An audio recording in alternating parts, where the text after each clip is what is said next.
Jacob, are you pondering what I'm pondering? I think so, Drew. But wouldn't more already disappear out of the holodeck?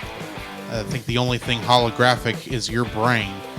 No, you fool, we're going to review an animated movie on this here podcast. Brilliant! No, wait. Why would anybody want to listen to two geeks like us? Because, you fool, these people are so very easily entertained. Okay, Drew. Narf!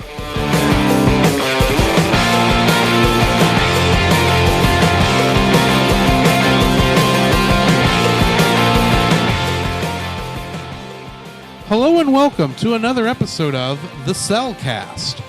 Joining me this morning, this afternoon, whatever time of day this is a man who just had the noodle dream, Jacob.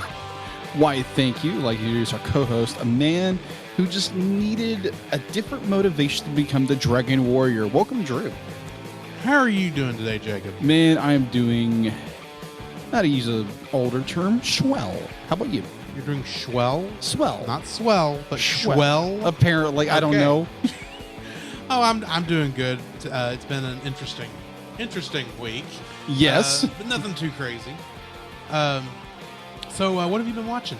What have I been watching? I've been watching a little bit of Tangled the series on Disney Plus, which I'm really enjoying that. The series just recently wrapped up. That's kind of funny. I didn't realize I used that pun, but either way, it's about hair wrapped up. Anyway, hair wrap. Anyway, one of the main characters' nickname is Raps. 10 points for the people who figure out who Raps is. Either way, yeah, I was watching that and I have a horrible joke, but I'm going to skip it. Okay. No, but I am really enjoying Gravity Falls.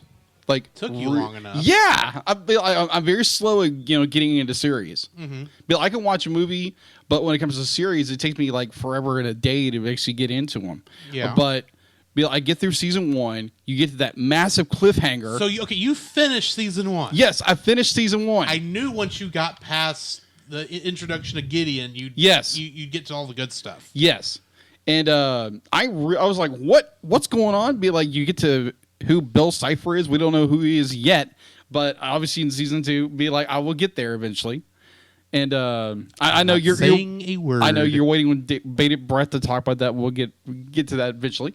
I think I'm in episode 3 of season 2, and there's such a tonal shift from season 1 to season 2. A part of that is season 1 was so well received. Yeah. That, especially with an older audience, that they moved its primary channel to Disney XD, which is more of the teenager audience. Okay. So that's why the comedy starts becoming a little more adult. Yeah, I saw that. And the fact that Uncle Stan his demeanor is so much different. Someone because in the first season, now granted, I'm going into spoilers. If you haven't seen Gravity Falls, go watch it. You can watch it on Disney Plus. Let me ask you this: have you gone on to Disney Plus and watched the shorts? No, I have not. It is technically listed in a separate spot from the rest of the show, but the shorts are worth it. Okay. I will definitely. They do fit in between season 1 and season 2. Oh, okay. So I definitely have to, go ahead and run over there and catch that. Now, none of them really add to the story except for the one about Stan's tattoo. Okay. But it's still fun. Okay. Yeah, I did notice that season 1 was very episodic. Episodic, and then season 2 shifts that to more storyline beats. Yeah. And I'm enjoying it so far. And I can't wait to dive into the mystery of what's going on in Gravity Falls. But yeah, I'm enjoying it so far. How about you? I loved Gravity Falls, if that's what you're asking. Well, I know you did because you let me borrow it. Yeah. I just have to ask, what did you think of the episode Fight Fighters? Fight Fighters. That's the one where the video game character comes to life. That was season 1. I know that. Okay. I'll get back to you on that one. Okay, I've seen it. It's one of my favorite episodes in season 1. So that's why I was curious. Oh, okay. I will definitely, because I'm. It's trying to think of the best way to explain it. Is the one where he's they're playing in an arcade? Yeah, they start off in an arcade. He puts in a cheat code, and all of a sudden, oh yeah, that's right. I really enjoyed that one. I thought so. They get thrown into the pinball game.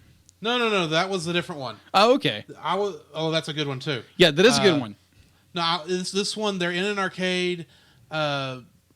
Dipper puts in a cheat code, and all of a sudden the guy he was playing as is in real life, and he's going to use him to take down Wendy's boyfriend. Oh. And he ends up getting. Well, I'm not going to spoil anything. Yeah. But they even use video game logic. Oh, so yeah. Here, I got you something to eat. Put it down on the ground. And he reaches down and says, "Wow, you can eat like that?" Or, man, this town used to be a lot more cleaned up than this. We finding all that stuff on the ground, right? Weapons on the ground, like an old beat 'em up shooter. Old beat 'em up. Old beat 'em up. Anyway. Okay. Yeah. Sorry, I had to geek out for a bit. Oh, no worries.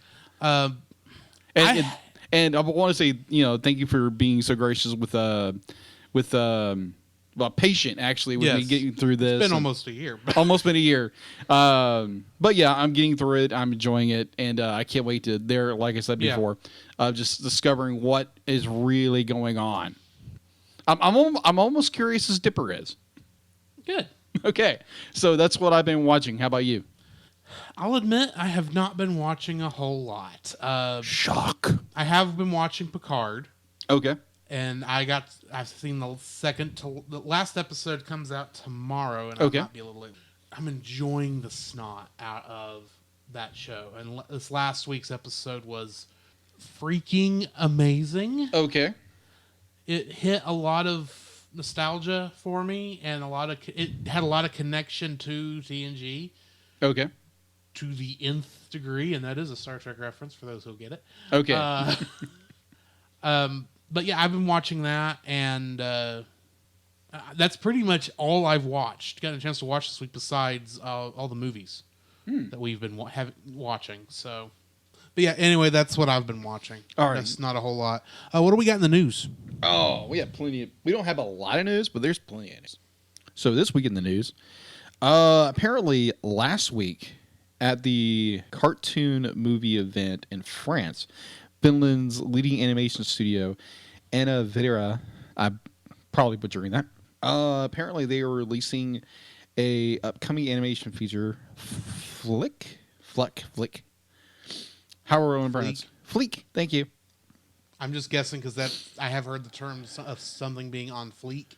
Yeah. Even though I have no idea what that means because I'm not I'm not hip to the teenagers anymore. Okay. All right. So apparently, this movie Flick, however it's pronounced, however you want to pronounce this, is a 3D CG. Thank you. Trying to get those those proper. This is CG 3D from what I saw. Right. It's not the 2.5D that's starting to become popular that we like. Ah, okay. All right. So animated fantasy adventure about Lawrence, a 12-year-old boy who loses the ability to walk after an accident, but gains a friendly creature from another dimension who helps him save both their worlds from a shadow monster. Told from a child's perspective, the well-crafted feature utilizes the healing power of the imagination and the importance of family connection to overcome adversity. So apparently it's a French film that may or may not come stateside, US-wise. So I don't know. It'd be like if it does come to if it comes to US via dub, I would hope come in dub. Well, yeah. Yeah. I would hope so. Because it sounds like an interesting story, but we shall see. All right. So going into where am I? Aha, here we go. I had to look at my. I actually had to look at my physical notes. All right. So in the box office for the weekend of March 6th through the 8th of 2020, we have the brand new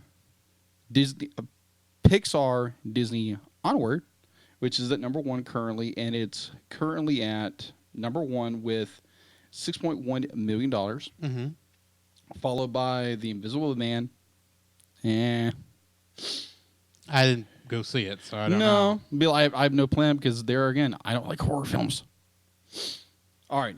I did like the meme that someone had done with they took the poster for the Invisible Man. Yeah. And back there where obviously the Invisible Man's yes, supposed to be, I they love put, that. What is his name? Drax. Yeah, they put Drax back there, standing real still to show that he's invisible. I'm probably going to cut this, but still. No, that's funny. That is too funny. All right. That's as close as we know about anything about the Invisible Man. No. Except apparently, I don't know. I'm not going to speculate. All right. He's invisible? He's invisible, obviously. All right. So in third place would be The Way Back, which is a parable about a coach coming back to basketball, played by Ben Affleck. You'd have more interest in that than me, probably. Yeah, and plus I kind of like Ben Affleck as an actor. I mean, he's a good actor. It's just I don't really care too much for basketball. Or sports movies in general. Right. So in number 4 is our little blue furry or the fastest thing alive? yeah, exactly. He's currently number 4 with $7.7 million of this weekend. And his current box office U.S. stateside would be $140.5 million. Okay. And apparently the best market is over $226 million. So he's doing well for himself. Yeah. Can buy all the chili dogs he wants with those. I'll say this for Sonic. I was expecting him to leave the box office pretty fast. But he's not, which I'm actually very happy about. Yeah. So, yeah. Please do a sequel, please. Well, they already... that's spoilers, not going there. Yes. If you want to know more about the spoilers, check out our episode. Yes. All that jazz. All right. So this is a little bit of... It's not really news per se, but I did post something on our official site of the cellcastpodcast.com. And Our Facebook group, you mean? yes, Facebook Okay. group. Facebook group. Or the page, anyway. The page, or both pages, actually. Because apparently I got in the mail today Frozen 2 via Disney Movie Club.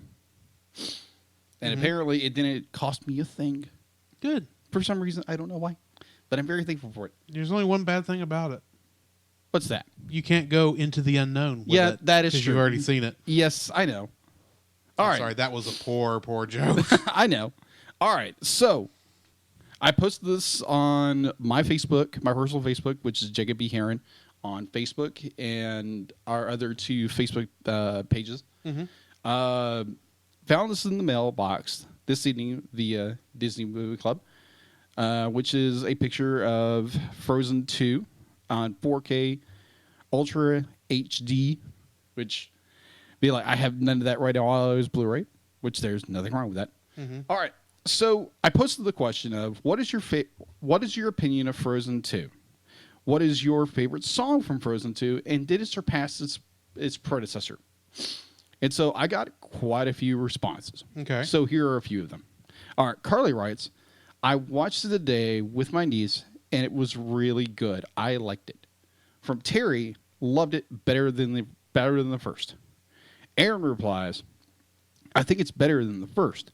I did like the main theme, Into the Unknown, but I actually like Panic in the Disco's cover even more. Linda writes, I haven't seen it yet.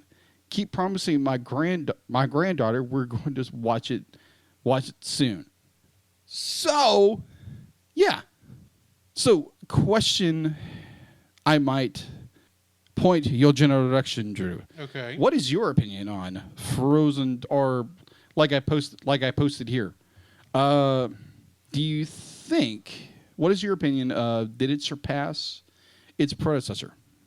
Well, I mean, I certainly thought it did when we watched it. I haven't gone back and watched it since we watched it for the reaction. Right. But yeah, I thought it surpassed the first one, but then that's mainly because I actually just preferred the story of the second one to the first one myself. I would agree with you on that.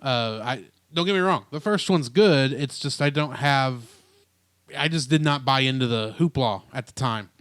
Agreed. But this one I thought was a much better story. It was much better handled. It was fun. It actually made me give a flying banana about Olaf. Thank you. Because let's face it, going into this movie, I was not happy with the boy because how long he made me wait to watch Coco the first time. Yes. But yeah, I thought it was a good movie. All right, good deal.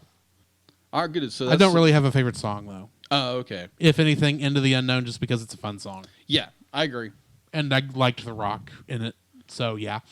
Yeah, that's true. I did find a YouTube video where someone had mashed both of Idina Menzel and Panic at the Disco's version, which is really good. So I'd highly recommend looking that up. All right. All right, so that's all I have in the news. All right. Well, let's move into our spoiler-free review of the movie Kung Fu Panda. Yeah. I love this movie. I'm kind of not happy that you got it on the list before me, but then I don't actually own a copy, so Okay. it's no worries. It's not like we're keeping score. I mean,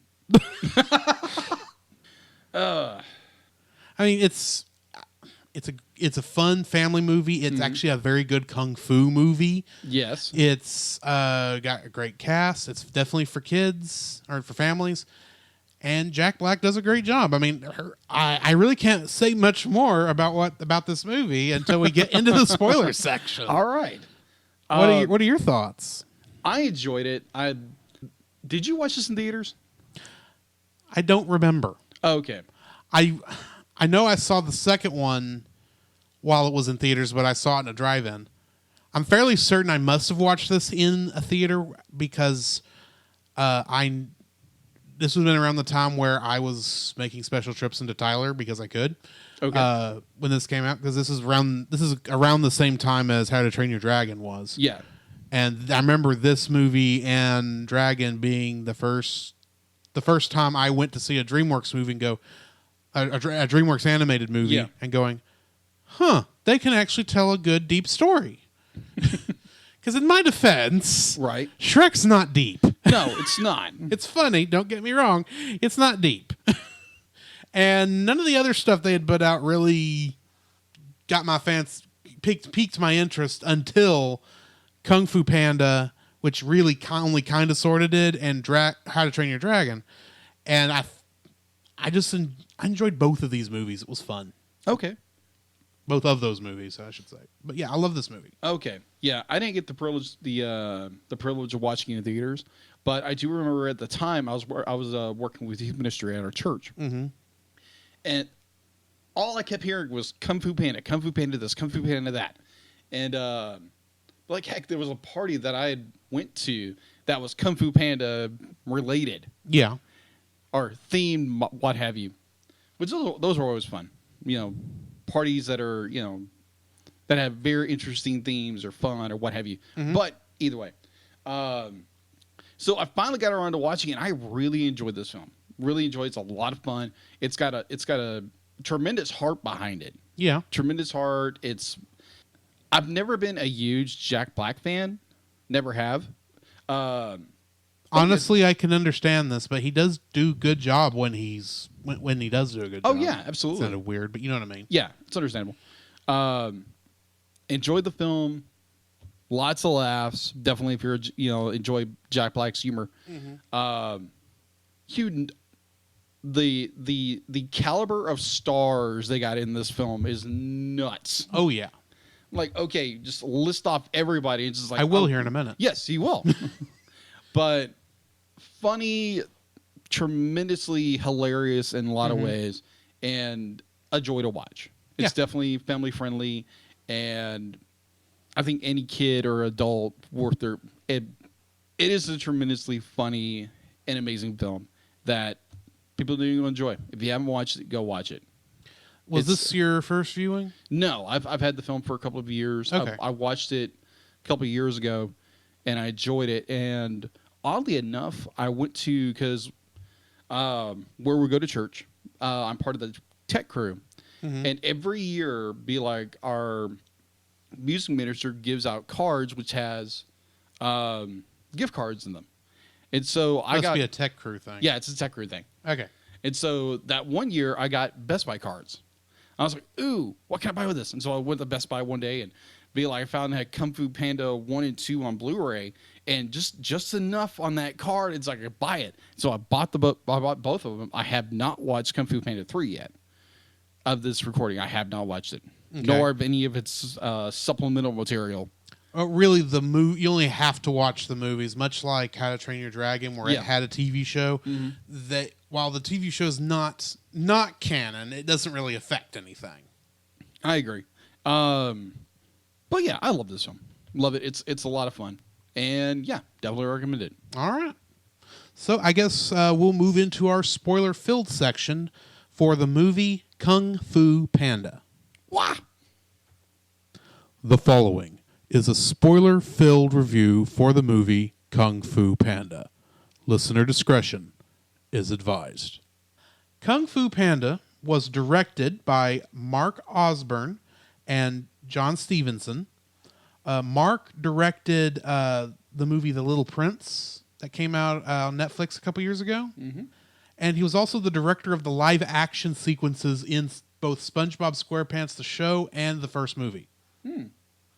John Stevenson directed Sherlock Gnomes, which was that lawn gnome movie with Sherlock Holmes. Oh, that came out a couple yeah. years ago. It was like a sequel to that movie. It was a sequel to like 2 other lawn gnome movies. Yeah. And he also directed 4 episodes of a show called Father of the Pride, which was about the lions that worked for who are those magicians' names? Siegfried and Roy. Freud? Oh yeah, I heard about that. Yeah. He directed 4 episodes of that, and that's pretty much all I found outside of other than the sequels to this movie. The movie was written by Jonathan Abel, Glenn Berger, Ethan Reef, Cyrus Voris, and Chris Posh. The music was by John Powell, who also did the music for How to Train Your Dragon, Solo, A Star Wars Story, and most recently, The Call of the Wild. And also there was music written by Hans Zimmer, who did the Dark Knight trilogy, Inception, and the music for both Lion King movies. And he is the closest I was able to get to the Kingdom Hearts connection this week. All right, how? Because in Kingdom Hearts 2, there is a Lion King level, and the music is based on that. I'm using the same excuse I used a couple episodes ago on somebody else. You're stretching this noodle way too long. I tried. Well, and Or technically, too thin. It's not just the Lion King levels. It was all because he's also the composer for Pirates of the Caribbean. Oh, okay. And they literally take the he's a pirate theme from that as the battle theme for that level. Oh, okay. So the that song. Yes. That's literally the battle theme for that level. Oh, So, okay. Gotcha. Yeah. So that's the closest I was able to get, despite how big how heavy, star heavy this cast is. It's the closest I could get to a Kingdom Hearts connection. Oh, okay. So it starred, of course, Jack Black as Poe, the Dragon Warrior. A.K.A. the Panda. Yes. He played Dewey Finn in the movie The School of Rock. Nacho in Nacho Libre. Carl Denham in Peter Jackson's King Kong. And, of course, he is the lead vocals for the band Tenacious D. Yes. Also, just for a little bit of fun fact, even though I didn't put this on there, the lead guitarist for Tenacious D, Kyle Gass, has a cameo in this movie. Really? But it's like way down there, and I couldn't figure out who he actually was. Oh, okay. So probably one of the Rhino guards, I'm guessing. Probably. Dustin Hoffman plays Master Shifu. In the Dick Tracy movie, he played Mumbles. Yes, I love that role. Love and in Hook, he played Captain Hook. Oh, yes, that's right. Angelina Jolie played Master Tigress. She's, of course, Maleficent in the Maleficent live-action series. Yes. Frankie in Sky Captain in the World of Tomorrow, which I put on there because I like Sky Captain in the World of Tomorrow. Which she's only in the film for 10 minutes? I have to double check, but I think she's a major character. Okay. And she is, of course, the Lara Croft in the first series of Lara Croft Tomb Raider movies. Yeah. Ian McShane plays Tai Lung. He was Professor Broom in the bad Hellboy movie. Oh, yeah, that's right. Winston in the Jack Wick series. Okay, yes. And much like his adopted father in this movie, he played Captain Hook in Shrek the Third. Oh, wow. I thought that was funny. Yeah, the worst of the Shrek movies. But still, Captain Hook played the father of another guy who played Captain Hook. Ironic. Yes. Jackie Chan played Master Monkey. Mm-hmm. He is, of course, Lee in the Rush Hour series. Yes. Chon Wang in the Shanghai Noon series. Yes. Master Wu in the Lego Ninjago movie. Okay, didn't know that. And the unnamed protagonist in the movie Who Am I? Oh, okay. Plus many other great Chinese kung fu movies. Yes. That you should go watch. Yes. But Who Am I is one of my favorites, and you never learn the character's name. Really? Because he doesn't know his name either. Oh. That's why it's called Who. In fact, on IMDb, it actually just lists as his character as Who Am I? Okay. Seth Rogen plays Master Mantis. Mm-hmm. He was Pumbaa in the live-action Lion King movie. Mm-hmm. Britt Reed, the Green Hornet, in 2011's Green Hornet movie. Mm-hmm. And he played Bob in Monsters vs. Aliens. Oh, okay, I think you're missing one of his very crucial roles. Go right ahead. He played Leonardo in the 2012 or 2013 Teenage Mutant Ninja Turtles cartoon from Nickelodeon. I did not know that. Uh-huh. Cool. I didn't see that on there, but I'm not going to say you're wrong. Mm-hmm. I think I could be wrong, but I think I'm right. All right. Lucy Liu plays Master Viper. Mm-hmm. She plays O-Ren Ishii in Kill Bill Volume 1. Okay. And flashbacks in Volume 2 of Kill Bill. Alex in the good Charlie's Angels movies. Yes. And on the television show Elementary, she plays Dr. Watson. That is true. David Cross plays Master Crane. He is most famous for playing Tobias Funk. I probably said that name wrong. So all you Arrested Development fans, forgive me. But I couldn't leave Tobias off of that. Yes. Also, he plays Minion in Megamind. Oh, okay. Never seen Megamind. The fish in a jar on the giant suit of armor. Oh, okay. Gotcha. Literally, Megamind's Minion. Oh, okay. Cool. Randall Duke Kim played Master Oogway. He played Grandpa Gohan in Dragon Ball Evolution. Really? Oh, good. And the Keymaker in The Matrix Reloaded. Oh. And I did my best to look for better roles for him besides Master Oogway. And okay. Unfortunately, those are the most well-known things I could find.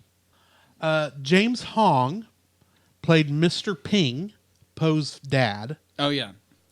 And in Blade Runner, he played Hannibal Chew. Hannibal Chew. I don't remember exactly the character, but I know he was a major character in that. Okay. Dan Fogler played Zing, which I believe, I could be wrong, but I believe that's the goose that goes to warn rhinos about doubling the guard and all that. Yeah. He played Jacob Kowalski in the Fantastic Beasts series. Oh, okay. Of movies, the Harry Potter prequels. Uh-huh. Yeah. And in the movie Fanboys, he played a character named Hutch. Oh, yeah. Now I'm seeing him. Yeah. Mm-hmm. Michael Clark Duncan. Yes. Played Commander Vachir. Something like that. Which is, of course, the leader of the Rhino Guards at the prison. Yes. In The Green Mile, he played John Coffey. Mm-hmm. And in the movie Armageddon, he played Bear. Yeah. So sad he passed away a couple of years ago. Mm-hmm. Last but not least, Wayne Knight had a cameo as a gang boss in the opening sequence during the flashback. Oh, really? Yeah. When they were showing off the Furious Five. Yeah. Or Poe's interpretation of the Furious Five at the beginning of the movie. Mm-hmm. He is, of course, Nedry in Jurassic Park, Newman in Seinfeld, and Stan Podolak in Space Jam. Yes. That is interesting. Stan Podolak. Yes. So what's our box office look like? All right. So I'm going to get a little deeper in this one. All right. So on IMDb, it received a 7.5 out of 10. On Rotten Tomatoes, it received a 87% of the... Yeah, 87%. and 82% of the audience score. So getting into production, it was produced by DreamWorks Animation. It was distributed by Paramount Pictures. Because, as everyone knows, DreamWorks doesn't have its own distributing arm. Well, it didn't then. It's now owned by Universal. That's right. Thank you. But that's At the okay. time, it didn't. That's okay. The Blu-ray is still 20th Century Fox. Or at least should be. Nope. Oh, never mind. Nope. The Amazon version says 20th Century Oh, Fox. okay. I gotcha. All right. They haven't updated the file yet. Nope. Apparently not. All right. So it had a budget of $130 million. Its first showing, here's something new. Its first showing was on May 8th, 2008 at the Cannes Film Festival. And then it came out a month later in the U.S. on June 6th, 2008. So about a month later. Its opening weekend, U.S., was $60.2 million. Its U.S. domestic gross was $215.4 million, and its worldwide gross was $661.7 million. So, yeah, it made its budget back in spades. Oh, yeah. Or, in this case, noodle balls. Indeed. So, yeah, that's all we got for the box office. All right. Getting into our summary. In the Valley of Peace, a land in ancient China inhabited by anthropomorphic animals, Po Ping, the giant panda, is a kung fu fanatic who idolizes the Furious Five: tigress, monkey, crane, viper, and mantis, a quintet of awesome kung fu masters trained by Master Shifu, the red panda.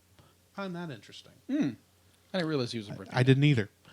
However, Po is unable to pursue the dream of learning kung fu as he helps his father, Mr. Ping, the goose, in his noodle restaurant. Grandmaster Oogway, an old Galapagos tortoise, Shifu's mentor and friend, had a vision that Shifu's former student and adoptive son, the evil snow leopard Tai Lung, will escape from prison and return to the valley to exact his revenge for being denied the Dragon Scroll, which is said to hold the secret to boundless power. Panicked, Shifu sends his messenger, Zing the Goose, with a request for the prison to tighten its security. He then holds a tournament for the Furious Five so that Oogway can identify the Dragon Warrior, the one kung fu master worthy of receiving the Dragon Scroll. Po arrives too late to enter the arena. Desperate to see the Dragon Warrior, Po straps himself to a set of fireworks and launches himself into the middle of the arena in front of Oogway as he points towards the Dragon Warrior. To the astonishment of everyone present, Oogway proclaims Po as the chosen warrior.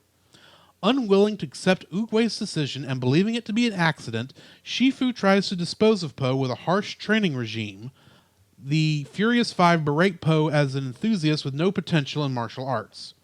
Po considers resigning, but after receiving encouragement from Oogway, he endures his training and gradually befriends the Five with his resilience, culinary skill, and good humor.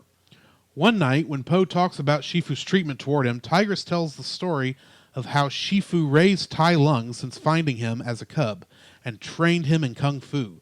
After Tai Lung was denied the Dragon Scroll, he went on a rampage across the valley and tried to take the scroll by force, with Shifu unable to fight his adoptive son. Although Oogway was able to stop him, Tai Lung's betrayal caused Shifu to become cold and distant. Meanwhile, Tai Lung escapes from prison, ironically picking his locks with Zing's fallen feather. Shifu learns of Tai Lung's escape from Zing and informs Oogway, who extracts a promise from Shifu to believe in Po and then passes on to the heavens in a stream of peach blossoms. Still unable to grasp the basics of kung fu, Po despairingly admits that he has no chance of defeating Tai Lung.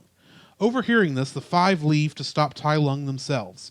However, Shifu discovers that Po is capable of impressive physical feats when motivated by food. Using food as positive reinforcement, Shifu successfully trains Po by incorporating these feats into an innovative kung fu style. Meanwhile, the Five battle with Tai Lung, but are defeated by his nerve attacks. He spares Crane to transport the rest of the Five, still paralyzed from his nerve strikes, back to Shifu as a warning. After reviving them, Shifu decides that Po is ready to receive the Dragon Scroll, but the scroll reveals nothing but a blank, reflective surface. Believing the scroll to be useless, Shifu orders Po and the Five to evacuate the valley while he faces Tai Lung. A distraught Po finds Mr. Ping. In an attempt to console his son, Mr. Ping reveals that the secret ingredient in his famous special secret ingredient noodle soup is nothing, explaining that things are special when believed to be. Po realizes that this is the message of the Dragon Scroll and goes back to confront Tai Lung. Po arrives to find Shifu badly injured and defeated. He then becomes a formidable challenge for Tai Lung, frustrating him with confusing fighting techniques on top of his excessive body fat that renders him immune to Tai Lung's nerve strikes. Tai Lung momentarily beats Po and retrieves the scroll, but he is unable to understand it and continues attacking Po. Eventually, Po defeats Tai Lung in combat by using the mysterious Wuxi fingerhold to vanquish him. Po is praised by the Valley of Peace and earns the respect of the Furious Five, who fully acknowledge him as a true kung fu master, while Shifu finally attains peace. So, alrighty then. I'm going to start, if that's all right. All right, go for it. The first thing I like about this movie is that it is an awesome kung fu movie. Agreed. I mean, it's got everything from great martial arts to great martial arts fighting, even though it's all anthropomorphic animals, which is, in case you didn't catch it from their names, each of the Furious Five are named after the kung fu fighting styles that they are practicing. It's a fun movie. It's got it feels like it's a great kung fu battle. It's got great kung fu battles in it. I'm a little tripping over my words. My apologies. You're good. But it's got enough of that crazy Eastern mysticism that gives it the flavor. It keeps the flavor of the kung fu-ness to it, while still feeling like it's actually more made for a Western audience, but still is respective of the genre that they are doing, to the point where they even use some animation techniques that are more of the Eastern variety than the Western variety in this movie that come out great. So, okay. Yeah, that's my first like, is that it's a great kung fu movie. Oh, okay. My first like would actually be all the hair. The hair animation in this movie is fan-stinking-tastic. Thankfully, it is all short hair. Yes. So it didn't have to do too much. Yeah, it's not Tangled variety. Yes. Yeah, for those who don't know, hair is one of the hardest things to animate in any movie, and up there with water and fire. Yes, and you're talking about all anthropomorphic furry animals. And it stands out so well. Be like, it's just how it moves, and this is like 2 years before Tangled came out. Yeah. So the animation, the animation in the movie is very well done. It's very well done. And what stuck to me, or that drew me in animation wise, was the fur animation, because it flowed like fur. When the wind would blow, you would feel those the particle effects. Yes. I was absolutely blown away by that. I was blown away by simply the fact that how well they did the animation in fur. So I'm not gonna say it's a furry movie. Yeah. But it's got some nice fur effects. Yes. So yeah, it's my number one. It's got some very amazing hairy furry effects. What's your number two? My number two is probably one of the most beautiful scenes in the entire movie. Okay. And that is actually Oogway's death scene. Oh yeah.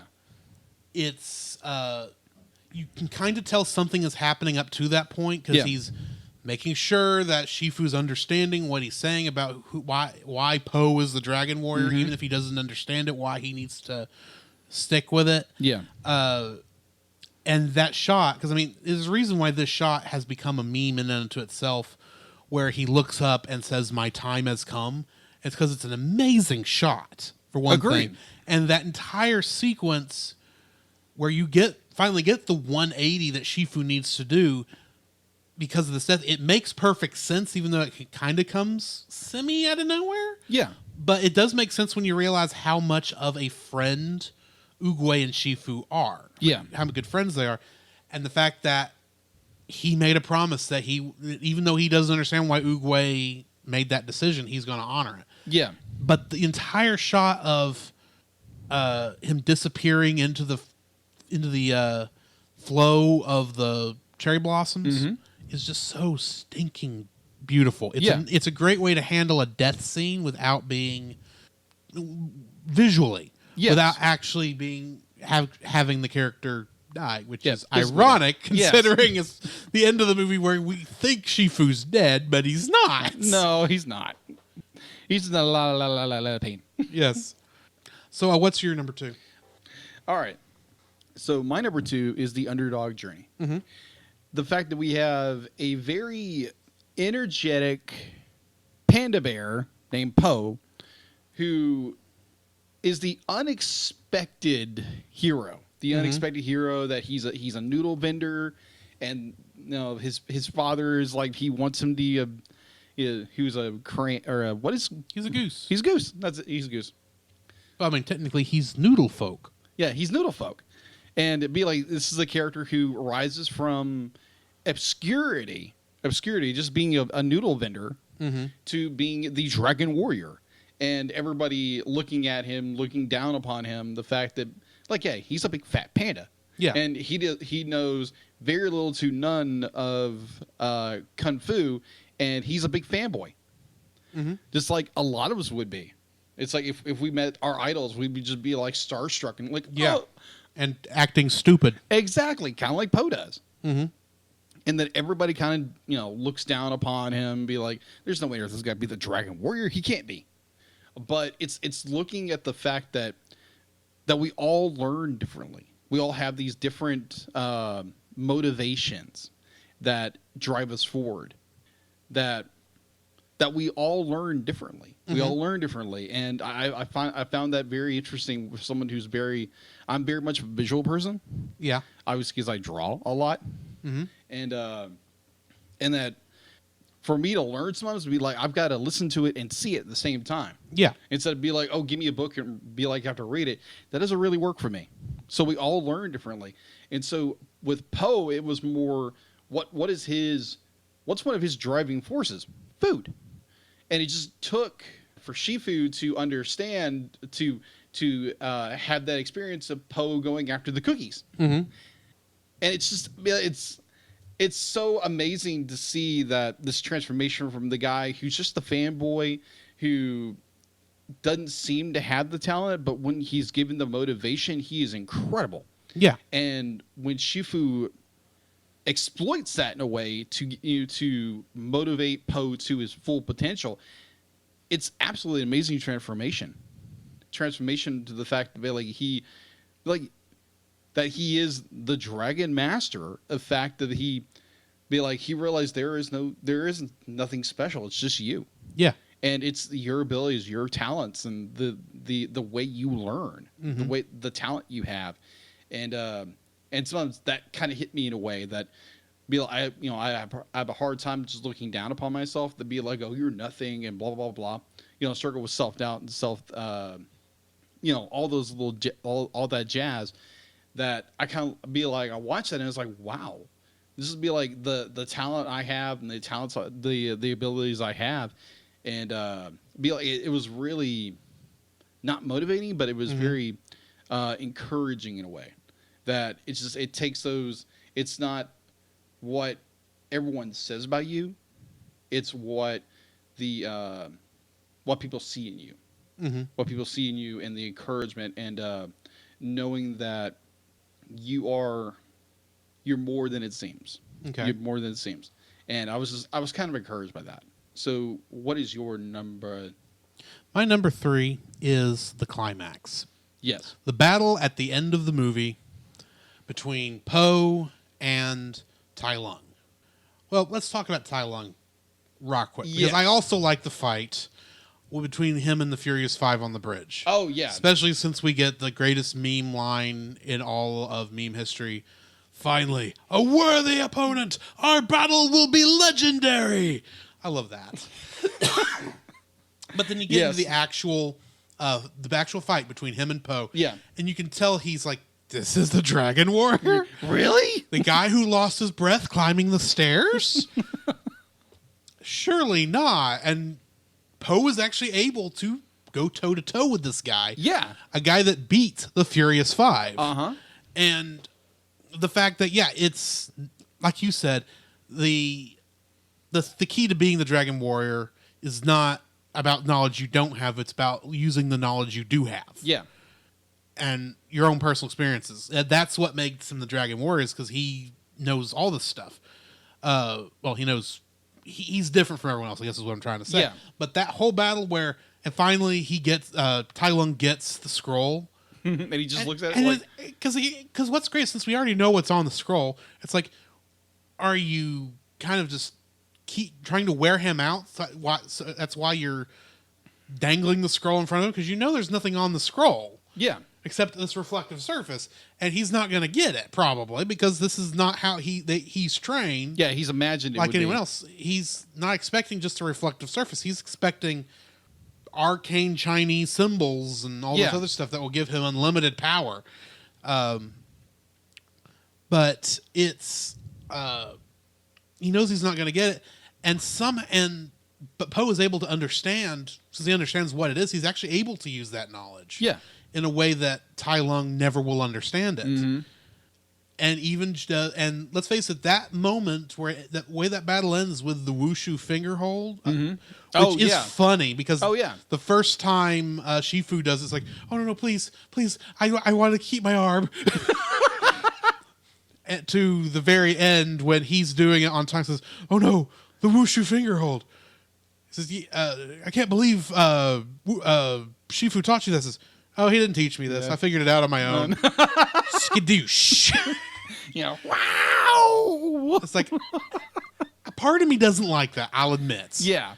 Because it's like, I would love to see him learn that, but at the same time, it is a great moment when he pulls that off at the end. Oh, yeah, I agree. And it's just that whole battle is just, it gets that Dragon Ball Z fan in me pumped, that likes seeing animated this kung fu that I have no idea how real the kung fu is. Yeah. But it looks like kung fu, so I assume it's kung fu. Yeah.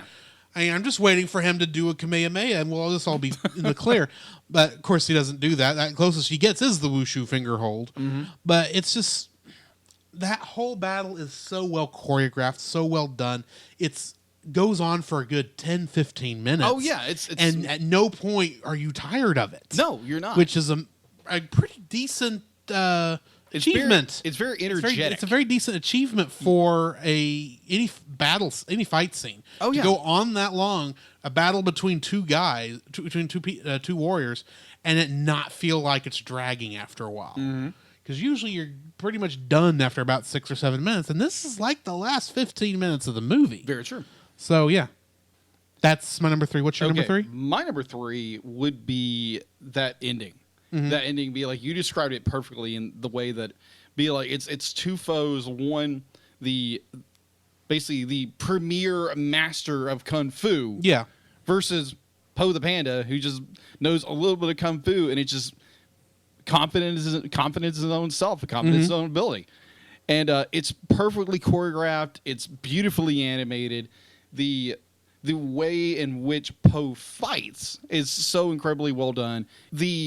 The way in which these both characters fight are so uniquely different because they're two different characters. It's not the traditional, your traditional martial arts final battle or Dragon Ball Z, where they're using all the same moves and techniques and power ups and what have you, but that Poe uses his body, his weight, his everything, just like the ground pounds and everything, or even sitting on him at one point. Yeah, sitting on him, or like flattening him like a pancake when his backside lands on him, or something like that. It is hysterically funny and so well done. Yeah, and I enjoy the heck out of that. Like you said, the martial arts in this movie is so well crafted, choreographed, executed in so many ways, just genius. Yes. It looks great visually. Oh, yeah. I have no idea how real it is. Oh, yeah. I'm pretty sure there's someone out there be like, well, they did this wrong and this wrong. Be like, well, it still looks good. It still looks cool. Yeah, it's animated movie. So we are talking about a snow leopard and a panda fighting each other. Let's move on. Yes. You're going to tell me the Viper's fighting technique was poor? Either way, I thoroughly enjoyed the ending fight scene and all the elements that came with it. Mm-hmm. So yeah, that's my number 3. Well, let me ask you this: Did you see that there was a scene at the end of the credits? Yes. Okay. I thought of that after I said all that, but I do like that scene at the end, seeing the tree that Oogway planted starting to sprout, almost as if it's mirroring Poe's journey. Yeah, I agree with you. I don't know if it continues on because literally this is the first time I noticed it. Okay. So I just want to bring that up. Okay. So let's move into our dislikes. Okay. Moving into our dislikes. My first dislike is a nitpick beyond nitpicks. Okay. And it involves the wushu finger hold. Okay. Don't get me wrong.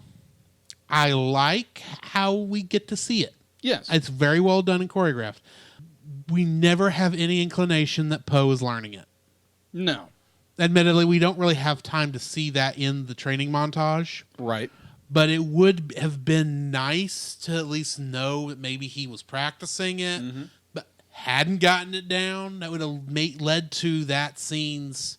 it would have led to it better, I think, to go, okay, he has been practicing. Yeah. It just feels like he does the wushu finger hold almost out of nowhere, because the only other time we've seen it is when Shifu threatened Poe with it. Yeah. And Poe just knew about it. And Poe just knew about it. It's like, that's cool and all, but I want to know how Poe learned how to do that. Well, I know what I'm saying. It's like I'm wanting more of the training stuff, and that's part of what it is. Right. I want to see more of Poe training to be the Dragon Warrior. Right. But admittedly, I'll also say that the training scenes we got do cover it, because they're not the point. They did have to cover Poe training to be the Dragon Warrior in the entire time that the Furious Five were gone. Right. Which, admittedly, we're not told how long that is. It's probably, considering the time at that time, and they were traveling by foot, even at kung fu speeds, I'm assuming it took at least a couple weeks. Probably. From the time they left so. Until the battle with Tai Lung. Right. So, I'll admit Poe learned a lot, but that seems like an advanced move for someone of Poe's skill level. Right. And while I like that he's able to pull off, because it is kind of that cool kung fu thing, it's like, oh, he pulled it off. It just kind of annoys me that we get only one other shot of it. Yeah. Being done by a master. Mm-hmm. And then the next time we see it, Tai Lung's going, oh no, the wushu finger hold. He couldn't have taught you that. It's like, if you don't know it, why should Poe know it? That's what goes through my mind. It's a weird logistical thing. Admittedly, Poe is a fanboy who's actually figuring out all this stuff, so he may have looked ahead, jumped ahead, learned something he wasn't ready to learn yet, and that's possible. His technique's probably not perfect, but at the same time, he defeated Tai Lung just by pushing his pinky down. So, yeah, that's all it is. It just feels like a weird Deus Ex Machina kind of ending with a technique that we didn't actually.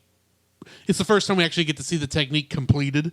Okay. We just get a threatening thing before that, so we don't even really know if up until that point, if that wushu finger hold was anything more than a rumor that Shifu took advantage of his poor knowledge of. Yeah. But yeah. So what's your first dislike? All right. Well, to go back to your point of it reminded me so much of the finger hold. Reminded me so much of the crane kick from the Karate Kid in so much ways that that Daniel just sees Mr. Miyagi doing the crane kick and he just simply mimics it. And so we get that setup and then we get the payoff at the very end. Yes. So it's very similar to the finger hold at the very end where Poe sees it being used and then he utilizes it later. But he doesn't even get to see it completed. No, he doesn't. And admittedly, I can do that movement. Yeah. It doesn't mean that when I lower my pinky, I'm going to cause a giant explosion. Want to know how I know this? I didn't do one just now. Yeah, it's not like a Thanos snap. Exactly. There is technique to it. Yes. I'm assuming, knowing what little I know of Kung Fu, it has something to do with chi. Yeah. And focusing it probably somewhere. I don't know, because I don't know Kung Fu, and I don't really understand. The extent of my understanding of Chinese mysticism begins and ends with Dragon Ball. So Okay. Well, I'm just assuming, making lots of assumptions here, and I'm just thinking it can't be that simple as there's got to be more to it. oh yeah, I agree That's with my you. thing with it. I agree with you. It's just very reminiscent of the Karate Kid. Yeah. To me, my number one would be the background character. All the villagers of the Peaceful Valley, they look like they're half rendered.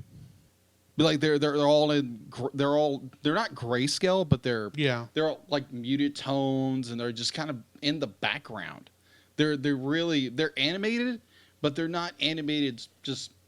They're not finely animated. Yes. And there's just well, there was no dynamic lighting in this movie. Oh, yeah. like we'll see in the other two. Yeah. So this is all still kind of flat, aimed lighting, and it really shows its weakness here. Agree with you on that. Yeah, it stuck out to me like the hair. Mm-hmm. That all your background characters are just all the pigs and rabbits. All the pigs and rabbits are just kind of flat. Mm-hmm. Be like, yeah, they're there, they're moving and talking, but they're just plain Jane vanilla background. Yeah, with no real flavor to them whatsoever. Like you said later on the sequels be like you get more dynamic lighting. But even then, the characters never really look like they're vibrant, if I remember correctly. Yeah. My assumption is it's actually a stylistic choice. Right. Giving it still kind of the feel, trying to keep it with the feel of the Kung Fu movies. Yeah. Where there is other people in the background. Yeah. To cover those kind of scenes, especially since you got a tournament. But they're not the focus. So they make the background characters more dull, while the main characters are more vibrant. That's a theory. Yeah. I don't know if that's what actually happened. Okay. But yeah, I understand what you're saying. Okay. So what is your number two? My number two is how quickly it seems that 4 of the Furious 5 do a 180 on Poe.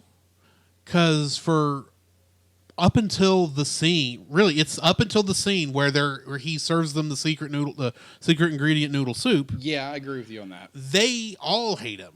Yeah. They're all dismissive of it. Right. Now, granted, there's a couple shots where they can see he's trying. Yeah. He's actually learning stuff. Yeah.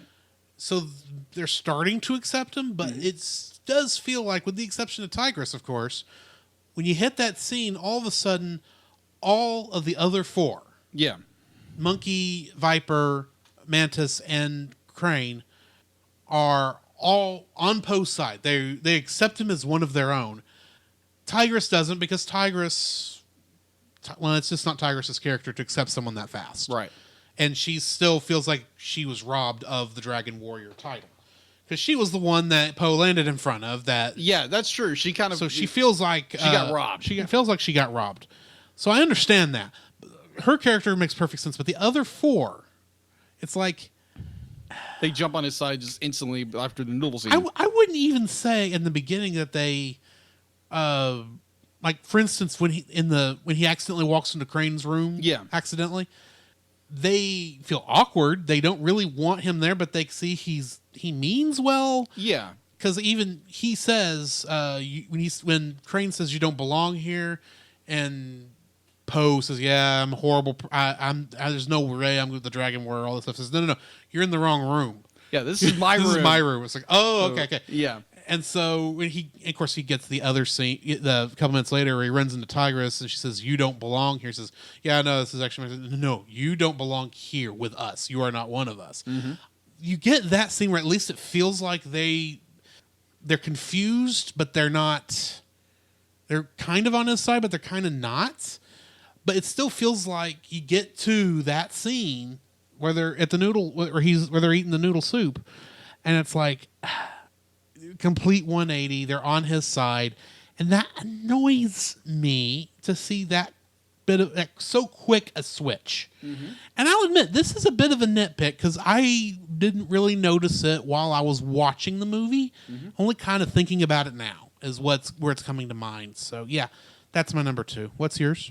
My number 2 would be, now granted this is a nitpick, all the slow-mo. All the stinking slow. Once again, that is a stylistic choice. I agree with you, and I'm not saying it's a bad choice. I'm not. I think there's a little too much of it. There's a little too much slow mo. Now there again, it is very much a nitpick. But it's like any time Poe does anything, if it's if it's down to a weird facial expression or anything, be like it's slow mo. It's like I understand it's the 2000s or the early 2000s. And like everything was slow mo, but it's just like, come on, can I be like it's done for comedic effect. I get it, but at the same time, it's just like there's a little too much of this stuff in here. Yeah, it's still a great film. It's just like way too much slow mo. Thank you, Matrix. But I digress. Be like it's to me personally, there's maybe a little too much slow mo. How about you? My number 3 dislike is kind of more because of the irony. I don't really dislike this. It's just kind of, it just shows up. There's a lot of fat shaming in this movie. I agree. It's not really fat shaming. Let me rephrase. It is for comedic effect because obviously Poe is designed. His character is designed off Jack Black. Yeah, there is that. And he's a panda. He's a panda. It's not like they're skinny creatures. Yeah, but it's just the third or fourth time that he gets worn out by climbing a bunch of stairs. Yeah, it's like, okay, that joke is old. Now, don't get me wrong; it works at the end of the movie because it shows how it at least shows you the difference between Poe and Tai Lung. Yeah, but up until that point, every time they do the stair thing and he's out of breath or he's eating when he gets upset. Yeah. And all that stuff. It's like, I know what you're doing. It's not a bad move, in all honesty. Yeah. But it hits a little close to home. Yeah. That's kind of all it comes down to. It's not a bad thing. Don't get me wrong. I appreciate for what it is, but it's like it gets just a little too close to home. Yeah. In all honesty. So, yeah, that's my number 3. It's a stupid little thing. I wouldn't even call it really a hit against the movie. Yeah. It's just a thing that hits me. I gotcha. All right. My number 3, there again, they underutilize Jackie Chan. He gets better going forward. Yeah. But I can tell you why. Okay.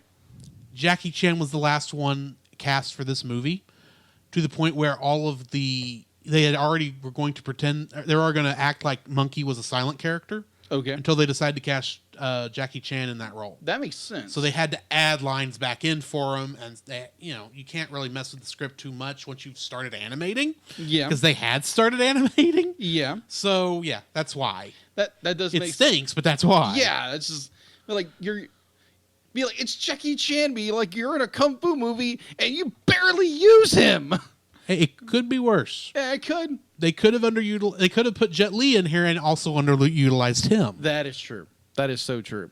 It's a crying shame because there again, like you said before, it reminded me so much of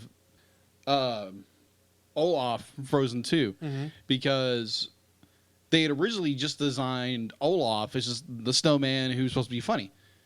And I think it was Josh Gad, he came in very late in the game. I might be wrong by this. But then they had to go back and kind of retweak the character a little bit. So that's why he comes off a little more annoying than anything. Because they had to tweak the character. So it's not exactly... It meshed, but it was still... Yes. Yeah. You get what I'm saying here, right? Yes. Okay. So in Frozen 2, like we were talking about earlier, they really utilize Josh Gad's, acting, his acting and comedic chops with this character. So it's much more fleshed out of a character. Yes. And Go ahead. I really wish they would have hired Jackie Chan earlier and gave him a lot more roles, but apparently, yeah, he was one of the last ones cast because the character was originally going to be silent. Okay. Now, my understanding, and do not quote me on this, okay, 'cause I could be wrong, but I think for both Kung Fu Panda 2 and 3, he did his own motion capture for Monkey. That would make sense to Jackie Chan. Yeah. Okay, that makes sense. So yeah, it's just there again. It's kind of sad they underutilized Jackie Chan and the understanding of why. What's your number? Okay. Yes, yeah. That brings us to the end of our review. So we need to go over our rating for this movie. Okay. I'm giving this a 9 point. Wow. Okay. Admittedly, it is hitting a bunch of my nostalgia. Okay. On there because I grew up watching Power Rangers and Dragon Ball and all this kind of stuff. So seeing people doing martial arts is just fun to me. Oh yeah. And the martial arts in this movie are visually done so well that it's just a great movie. And there's very little all the acting is good. The only reason I'm even docking it anything is simply because it's not as awesome as the next two movies. Okay. So yeah, I kind of have to give them some range. Yeah. Okay. So yeah, what is your rating on this? I'm gonna rate it at 8.0. And I will give it an 8.0. Now, your rating was amazing. I like your rating. There was a part of me that said, I really want to get an 8.5 now, but I'm going to hold to at an 8.0. I enjoy it. I love this film. It's a very fun, goofy kung fu movie with anthropomorphic animals, and Jack Black's character is hilarious and funny. And I'm not going to say there's a lot wrong with this film. There's really not.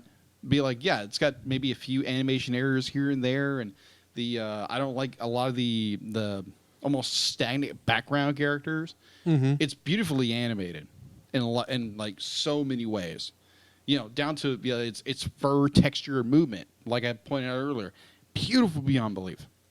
So yeah, 8.0. That brings us to the end of another episode, which means we've got to roll for our next movie.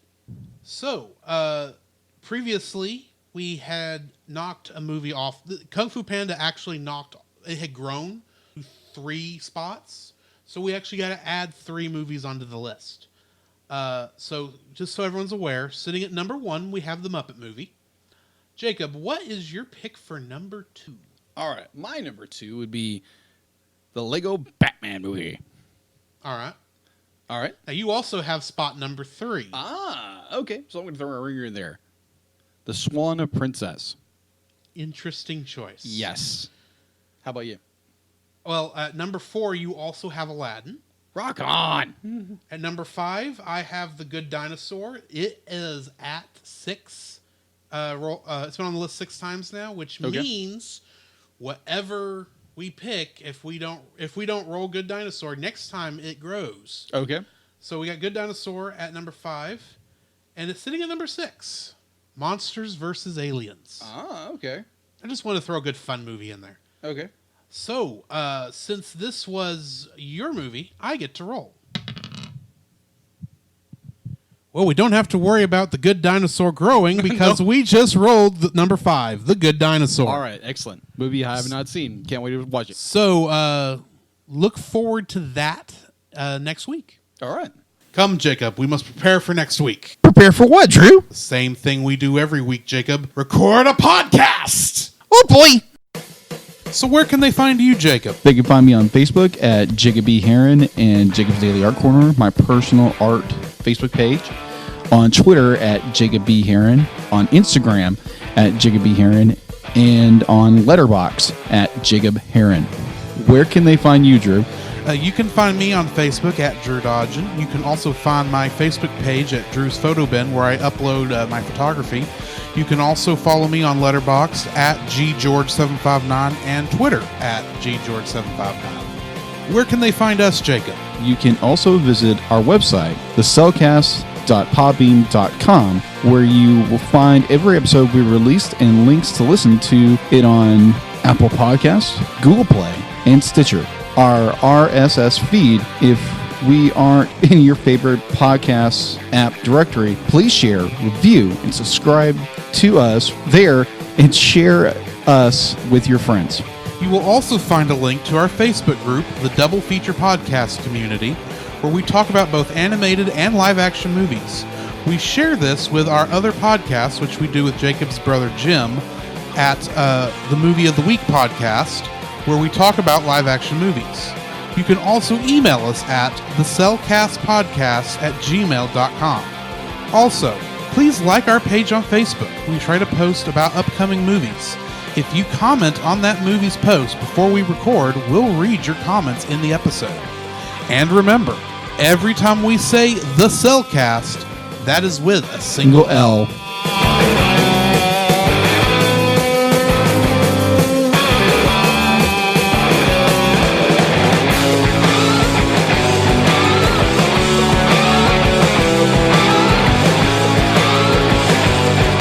Next time on The Cellcast.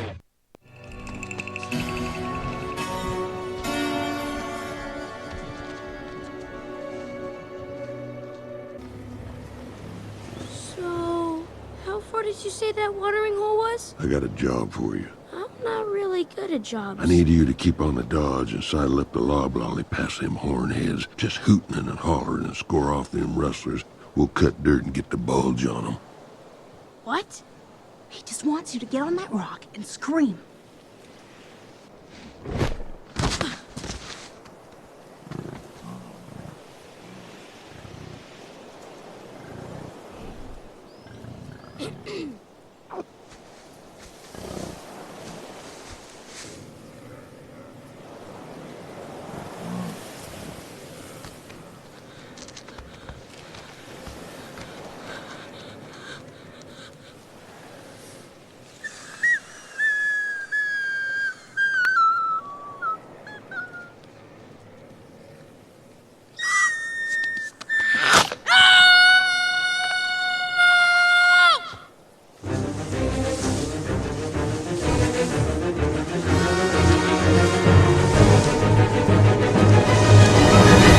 Howdy.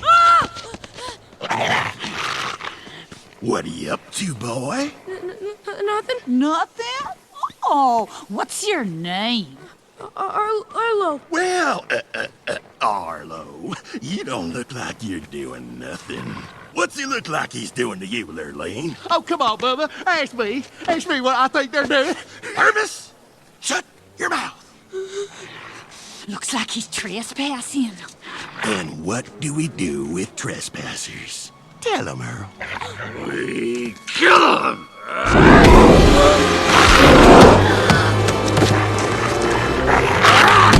I got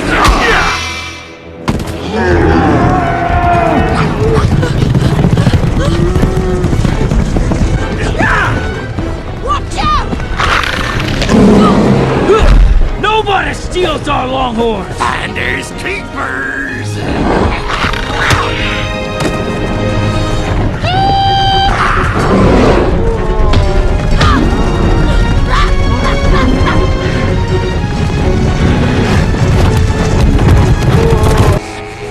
I know you're there. I can smell you.